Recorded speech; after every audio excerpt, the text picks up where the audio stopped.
வணக்கம். பிரபலங்கள் வாழ்வில் நடந்த சுவாரஸ்யங்கள். இன்று நமது தேசத்தந்தை காந்தியடிகள் வாழ்வில் நடந்த சுவாரஸ்யமான சம்பவம்.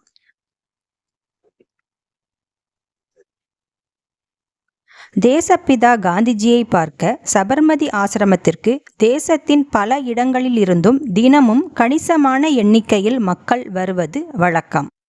அவ்வாறு ஒரு நாள் காந்திஜியை சந்தித்த தேசபக்தி மிக்க வியாபாரி ஒருவர், வாழ்க்கையில் விடாது பின்பற்ற ஏதாவது செய்தி சொல்லுங்கள் என கேட்டார். அவரிடம் பதில் ஏதும் சொல்லாமல் சிரித்தபடியே சென்றுவிட்டார் காந்திஜி. அடுத்த நாளும் இதே கேள்வியை கேட்டார் அந்த வியாபாரி. பின்பு சொல்கிறேன் என்றார் காந்திஜி. நாட்கள் வாரங்களாகி மாதங்களும் கடந்தன.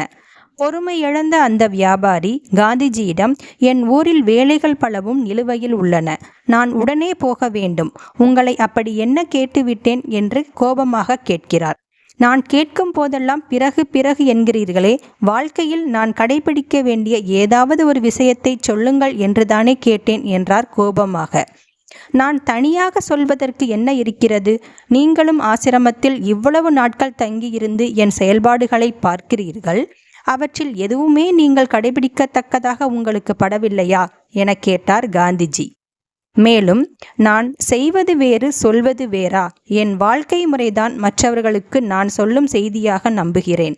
அதனால்தான் தனியாக எதை பற்றியும் சொல்லவில்லை என்றார் காந்திஜி. இவ்வாறு தனது வாழ்க்கையையே மற்றவர்களுக்கு ஒரு பாடமாக இருக்குமாறு வாழ்ந்து காட்டியவர்தான் நமது தேசப்பிதா காந்தியடிகள் அவர்கள். நன்றி.